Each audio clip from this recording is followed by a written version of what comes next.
অনুরাগের ছোঁয়া ধারাবাহিকের আজকের পর্বে দেখা যায় যে আদিত্যর মা সুদীপাকে বুকে টেনে বলে নিজের অধিকার কোনোদিনও ছাড়বে না। নিজের অধিকারটা নিজেকেই বুঝে নিতে হয়। তার পরের দিনই পরমা সকলের জন্যই চা বানায়। গায়ত্রী তখন বলে, তুমি চা করে আনলে আর একজন কোথায়? ঠিক সেই মুহূর্তে সুদীপা সেখানে এসে হাজির হয়। ইন্দিরা তখন গায়ত্রীকে বলে, তুমি তোমার ছেলের বউকে সমস্তটা শিখিয়ে পড়িয়ে নিও। গায়ত্রী বলে, যে শেখার সে এমনিতেই শিখে যাবে সবটা। তখনই আদিত্য বলে ওঠে যে সবকিছু ছেড়ে দাও, ওর সবকিছু মানিয়ে নিতে হলেও একটু সময় লাগবে। তখনই গায়ত্রী বলে, তোর বর্দার বউ কিন্তু বেশি দিন এই বাড়িতে আসেনি। সুদীপা তখন বলে, কিসের বাড়ি? আপনিই তো বাড়ির বউ হিসেবে আমাকে মানেন না।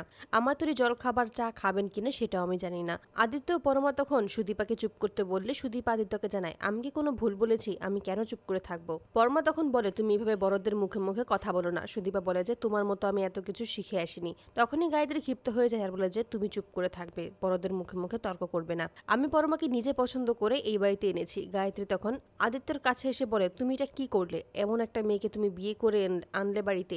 সুদীপা তখন বলে ওঠে, উনি নিজের ইচ্ছেতে আমাকে বিয়েটা করেননি। সমস্ত সত্যিটাই তখন সুদীপা সকলের সামনেই বলে দেয়। গায়ত্রী বলে, তোমাদের যেহেতু আইনত বিয়েটা হয়নি, তাহলে আমি তোমাদের আলাদা থাকার ব্যবস্থা করে দেব। তুমি স্বপ্ন পূরণ করার জন্যই সেখানে থাকতে পারবে, আর তোমাদের এই মিথ্যে বিয়ের মধ্যেও বেশি দিন থাকতে হবে না।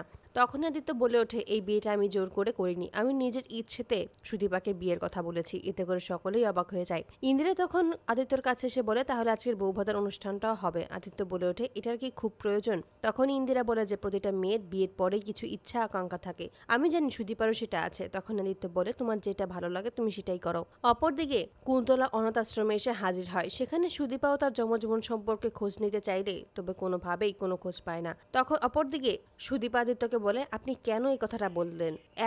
আপনার হাতে তো একটা সুযোগ ছিল নিজেকে মুক্ত করে নেওয়ার। তখন আদিত্য বলে ওঠে, ধরে নিন আমি মুক্ত হতেই চাইনি। তারপরেই দেখা যায় পরমা সেখানে এসে শুনে ফেলে সমস্ত কথাই। পরমা বলে যে আমি সুদীপাকে সাজাতে এসেছিলাম। তারপরে আদিত্য বেরিয়ে যায়। বৌভাতের অনুষ্ঠানেই সুন্দর করে সাজিয়ে সুদীপাকে নিচে নেমে আসে। আদিত্য এক নজরে তাকিয়ে থাকে সুদীপার দিকে। তখনই সঞ্জয়ী বলে আদিত্যকে যে তুমি সুদীপাকে বলো ওর সারা জীবনের দায়িত্ব তুমি নিলে, ওর ভাত কাপড়ের দায়িত্ব তুমি নিলে। সুদীপা তখন বলে ওঠে, আমার দায়িত্ব কাউকে নিতে হবে না, আমার দায়িত্ব আমি নিজেই নিতে পারবো। তখনই আদিত্য বলে ওঠে, আমি তোমার দায়িত্ব নিতে পারবো কিনা জানি না, তবে সবসময় আমি তোমার পাশে থাকবো, কোনোদিনও তোমার পাশ থেকে দূরে সরে যাব না।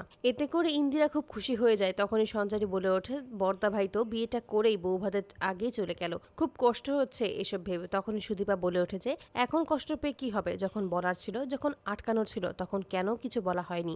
এতে করে চরম অবাক হয়ে যায় পরমা, কারণ সুদীপা তার হয়ে কথা বলছে।